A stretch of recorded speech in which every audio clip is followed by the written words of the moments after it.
Right, so I'll quickly throw a couple of handles.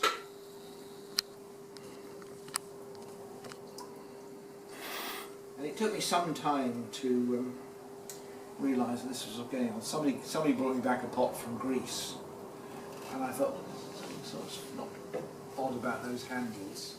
But it was years before I realised that I was thinking they were pulled, and they were actually through. And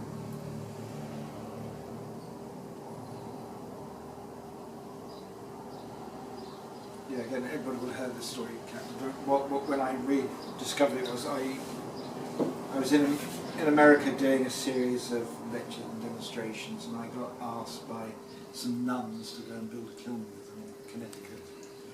And they had a kiln that had been built by an Italian potter quite some years before, which being an Italian kiln was just updraft, so the fire came in the bottom, went out the top.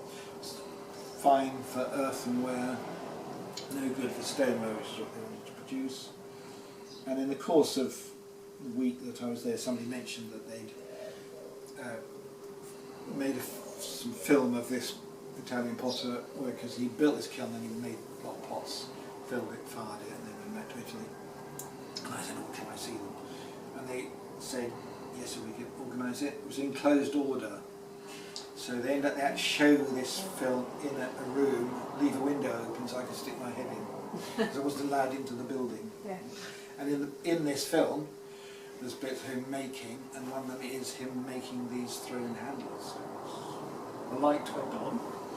So I've shaped that. The idea is this: the outside thing is the outside of the handles, and I've shaped it so that it's got an oval section, and then I cut through here at an angle, whip the thing off, and you have a handle, and then you just pull to take off that wire cut edge.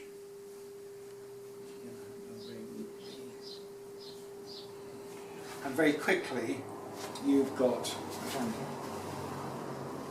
And it has a flexibility that you don't get with pulled handles. With a pulled handle you can put it straight onto the pot.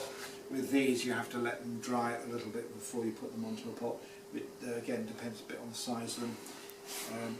The bit of film that Helen was talking about, they pretty much put them straight onto the pots, but they're quite sort of small handles. So I don't know about. Ruth Ann Tugwell I was puts them going to straight say, on, yeah. doesn't she? Yeah, she puts Yeah. everything on right away. Yeah, when she finishes her teapots on But she doesn't pull hand. She doesn't. Yeah, I think she turns it, doesn't She doesn't throw them, does she? Yeah, she does. She throws the handle, doesn't she? I can't remember. All I remember is that she puts everything For the together. basket thing that she does, Yeah. I think she throws that. Oh, okay. And then she might not throw the ones to the teapots, but Yeah, I mean, there are a couple of pots here. There's a jug of hers. I'm sure that's a pulled.